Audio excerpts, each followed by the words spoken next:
سورہ نمل آیت نمبر 21، آیت نمبر 20، 19ویں پارے کی ایک آیت بھی آپ کے سامنے تلاوت کی گئی ہے، جس میں اللہ رب العالمین نے ہدہد ایک پرندے کا ذکر کیا ہے۔ ہم جانتے ہیں کہ حضرت سلیمان علیہ السلام ایک ایسے نبی گزرے ہیں جن کو اللہ رب العالمین نے ہر چیز کی حکومت عطا کی تھی، ان کی حکومت ہر چیز پر تھی۔ اللہ نے انہیں پرندوں کی بولیاں سکھا دی تھی، وہ سمجھ جاتے تھے کہ پرندہ کیا بول رہا ہے، کیا کہہ رہا ہے۔ صرف ان کی حکومت صرف انسانوں پر نہیں تھی، بلکہ انسانوں، جناتوں، درختوں، پہاڑوں اور پرندوں پر بھی تھی۔ ایک مرتبہ مجلس میں بیٹھے تھے، ہدہد پرندہ اچانک غائب ہو گیا۔ اسی کو قرآن نے کہا وَتَفَقَّدَ الطَّيْرَ فَقَالَ مَا لِيَ لَا أَرَى الْهُدْهُدَ، پرندہ غائب ہو گیا، ہدہد پرندہ غائب ہو گیا۔ سلیمان علیہ السلام نے ہدہد پرندے کو غائب پایا تو کہا کیا بات ہے، پرندہ دکھائی نہیں دے رہا ہے؟ ام کان من الغائبین، یا تو غائب ہو گیا۔ لَوَعَذِّبَنَّهُ عَذَابًا شَدِيدًا، میں اس پرندے کو سخت سزا دوں گا۔ او لَأَذْبَحَنَّهُ أَوْ لَيَأْتِيَنِّي بِسُلْطَانٍ مُبِينٍ، یا میں اسے ذبح کر دوں گا، یا تو کوئی اچھی نئی خبر لے کر کے آئے۔ گیا ہے کوئی کام سے، کوئی خبر لے کے آئے تو ٹھیک ہے، ورنہ اس کی غیر حاضری کی بنیاد پر اس کو سزا دی جائے گی، یا بہت ممکن ہے کہ اس کو ذبح بھی کر دیا جائے۔ فَمَكَثَ غَيْرَ بَعِيدٍ فَقَالَ أَحَطتُ بِمَا لَمْ تُحِطْ بِهِ وَجِئْتُكَ مِنْ سَبَإٍ بِنَبَإٍ يَقِينٍ، کچھ ہی دیر کے بعد پرندہ حاضر ہوا اور کہا میں ایسی خبر لے کر آیا ہوں، میں ایسی چیز کو جانتا ہوں جو آپ نہیں جانتے۔ ایک پرندہ ایک نبی سے کہہ رہا ہے کہ میں ایسی خبر لے کر آیا ہوں جو خبر آپ کو نہیں ہے، میں ایسی معلومات لے کر کے آیا ہوں جو آپ کے پاس نہیں ہے، میں یقینی بالکل حقیقی خبر آپ کے سامنے پیش کر رہا ہوں۔ خبر کیا ہے؟ انی وجدت امرأة تملکهم وأوتیت من کل شیء ولها عرش عظیم، کہ میں نے ایک ایسی خاتون کو پایا ہے۔ خبر کیا ہے؟ خبر یہی ہے کہ میں ایک ایسی جگہ پہ گیا تھا جس ملک میں ایک خاتون ہے، اور وہ خاتون اپنے سماج اور اپنے ملک کے لوگوں کی حکمران بنی ہے۔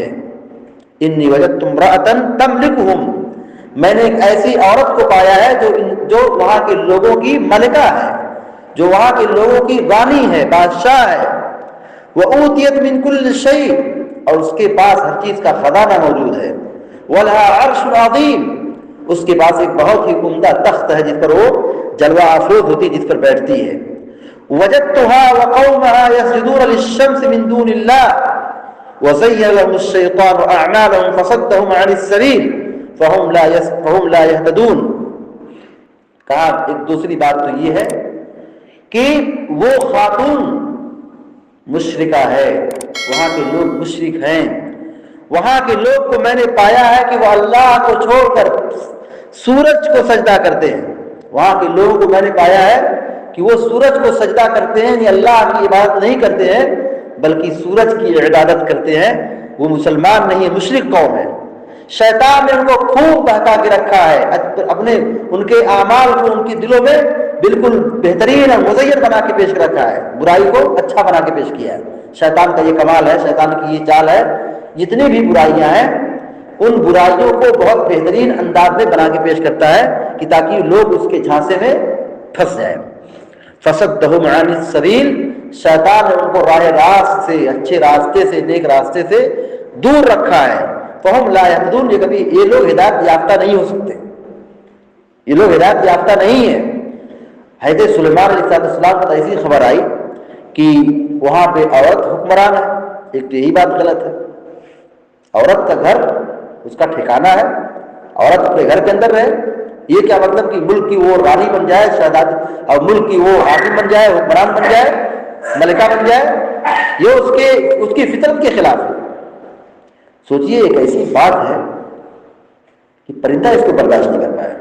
پرندہ بہت ساری چیزوں کو دیکھتا ہے، ہم کھاتے ہیں، پیتے ہیں، گناہ کرتے ہیں، چوری کرتے ہیں، زنا کرتے ہیں، سب پرندہ دیکھتا ہے، لیکن پرندے نے، ہدہد پرندے نے ان ساری برائیوں کو نظر انداز کر دیا۔ لیکن یہ برائی کہ سماج میں کوئی خاتون ذمہ دار ہو، لیڈی حکمران ہو، ملکہ ہو، یہ انتہائی فطرت کے خلاف ہے۔ اس پرندے نے اس چیز کو برداشت نہیں کیا، سلیمان علیہ السلام کے سامنے آ کر کے اس کی شکایت یہ کی کہ میں نے ایسی قوم کو پایا ہے جو مشرک قوم ہے، اللہ کو چھوڑ کر سجدہ مخلوق کو کرتی ہے، سورج کی عبادت کرتی ہے، اور دوسری برائی تو یہ کہ ان لوگوں نے اپنا ذمہ دار اور اپنا حاکم مرد کو نہیں بنایا ہے، عورت کو بنایا ہے۔ جب یہ خبر حضرت سلیمان علیہ السلام تک پہنچی، سلیمان علیہ السلام نے خط بھیجا اور خط لکھ کر کے ان کو اسلام کی طرف اور توحید کی طرف پیغام بھیجا، ان کو بلایا، پرندہ لے کے گیا، اور خط جو توحید کا خط تھا، اسلام کا خط تھا، اللہ رب العالمین کی عبادت کی طرف راغب کیا گیا تھا، اور اس کی شروعات بسم اللہ الرحمن الرحیم سے تھی۔ خط لکھا گیا، کہا انہ من سلیمان، کہا یہ خط سلیمان کی طرف سے ہے، وَإِنَّهُ بسم اللہ الرحمن الرحیم، خط کی شروعات بسم اللہ سے کی گئی۔ یہ ہے سنت، ہم لکھیں پڑھیں بسم اللہ کر کے، ہم شروعات کریں بسم اللہ کر کے۔ خط کی شروعات بسم اللہ الرحمن الرحیم سے کیا ہے سلیمان علیہ السلام نے، اور انبیاء نبی کریم صلی اللہ علیہ وسلم نے بھی بادشاہوں کی طرف، یعنی کافر بادشاہوں کی طرف آپ نے خطوط روانہ کیے تو اس کے اندر بھی بسم اللہ الرحمن الرحیم تھا۔ آپ جا کر کے میوزیم میں، تاریخی کتابوں میں آپ دیکھ لیں کہ نبی علیہ السلام کا خط آج بھی موجود ہے، آج بھی موجود ہے۔ اس خط کو ہم دیکھیں جس کی شروعات بسم اللہ الرحمن الرحیم کی گئی ہے، اور آج کی دنیا 786 لکھتی ہے۔ افسوس ہے ایسے لوگوں پر جو دین سے اس قدر دور ہو گئے کہ اب ان کو اللہ اور اس کے رسول کا فرمان نظر نہیں آ رہا ہے، گنتی نظر آ رہی جو شیطانوں کا کام ہے۔ بسم اللہ الرحمن الرحیم اور 786 دونوں برابر نہیں ہو سکتے۔ 786 یہ فالتو چیز ہے، بکواس چیز ہے، گناہ کی چیز ہے، شیطانی چیز ہے۔ بسم اللہ الرحمن الرحیم یہ رحمانی چیز ہے۔ اللہ رب العالمین کے نام سے میں شروع کرتا ہوں جو رحم کرنے والا ہے، مہربان ہے۔ تو بسم اللہ الرحمن الرحیم کے ذریعے سے خط کی شروعات کی اور خط لے کر کے بھیج دیا گیا۔ جب یہ خط وہاں تک پہنچا تو اس خاتون نے اپنے قوم کے لوگوں سے مشورہ کیا کیا کیا جائے۔ قوم کے لوگوں نے کہا ہم لڑیں گے، ہم طاقتور ہیں، آپ کا حکم ہو تو ہم لڑیں گے، اور اگر آپ کا مشورہ ہے تو آپ بتائیے۔ حضرت سلیمان علیہ السلام کا جب خط پہنچا تو جو وہاں سبا کی جو رانی تھی اس نے بہت سارا ہدیہ حضرت سلیمان کے حوالے کیا، مطلب خوش کرنے کے لیے، کیونکہ یہ تنبیہ تھی کہ اسلام لے کر کے آؤ ورنہ پھر ہم لڑیں گے۔ چونکہ جب ہدیہ حضرت سلیمان کو ملا تو بہت ناراض ہوئے، کہا جاؤ بتا دو کہ ابھی سمجھ میں نہیں آ رہا ہے، ہم اس کے بعد چڑھائی کریں گے تو سمجھ میں آ جائے گا۔ اور جب دنیا کا اصول یہ ہے کہ جب کوئی بڑا بادشاہ کسی ملک پر قابض ہوتا ہے تو وہاں کی زمین کو تہس نہس کر دیتا ہے۔ اس جملے کے بعد وہ ملکہ رانی ڈر گئی اور کہا کہ نہیں میں مسلمان ہوتی ہوں، اور وہ حضرت سلیمان علیہ السلام کے پاس آئی اور اسلام قبول کی۔ اس سے پہلے حضرت سلیمان علیہ السلام نے کہا کہ کون ہے وہ شخص جو اس کا تخت لے کر کے آئے، سبا رانی جو سبا کی جو رانی ہے، جو ملکہ ہے، جس تخت پر وہ بیٹھتی ہے اس کا تخت کون لے کر کے آئے گا؟ ایک جن نے کہا کہ میں وہ تخت لاؤں گا قبل اس کے کہ آپ اپنی جگہ سے اٹھیں، میں وہ تخت لا کے سامنے حاضر کر دوں گا۔ ایک جن نے کہا ہے تو بہت دور ہو گئی، یہ تو بہت دیر کی بات ہے کہ آدمی مجلس میں ہو اور پھر اٹھے تب تخت آئے گا۔ ایک جن نے کہا قال الذی عنده علم من الکتاب، ایک جن جس کے پاس علم تھا، جس کے پاس صلاحیت تھی، معرفت تھی، دیکھیں علم کی فضیلت، کہا انا آتیک بہ قبل ان یرتد الیک طرف، میں وہ تخت پلک جھپکنے کے برابر لا سکتا ہوں۔ پلک جھپکنے کے برابر اس جن نے اس تخت کو لا کے سامنے حاضر کر دیا، اس تخت کو لا کر کے سامنے حاضر کر دیا۔ یہ واقعہ ہے جو سورہ نمل کے اندر 19ویں پارے کے اندر اللہ رب العالمین بہت تفصیل سے ذکر کیا ہے، میں نے اشارتاً اور بہت اختصار کے ساتھ ذکر کیا ہے۔ ہم سب کی ذمہ داری بنتی ہے کہ قرآن کی جو واقعات ہیں اس کو ہم پڑھیں اور اس سے عبرت حاصل کریں۔ اس واقعے سے بہت ساری نصیحتیں معلوم ہوئی۔ ایک نصیحت تو یہ کہ عورت کی حکمرانی، عورت کا حکومت کرنا یہ اس کی فطرت کے خلاف ہے۔ اللہ نے اس کو گھر میں رہنے کا حکم دیا ہے، باہر کے امور میں وہ انٹرفیئر نہیں کر سکتی ہے، مداخلت نہیں کر سکتی ہے، اس کو حق حاصل نہیں ہے، عورت پردے کی چیز ہے۔ دوسری بات یہ کہ پرندہ یہ بھی سمجھتا ہے کہ اللہ کی توحید کیا ہے اور گناہ کیا ہے۔ ہدہد پرندے نے شکایت کی، کس بات کی؟ اس نے شرک جیسے بھیانک گناہ کو برداشت نہیں کیا،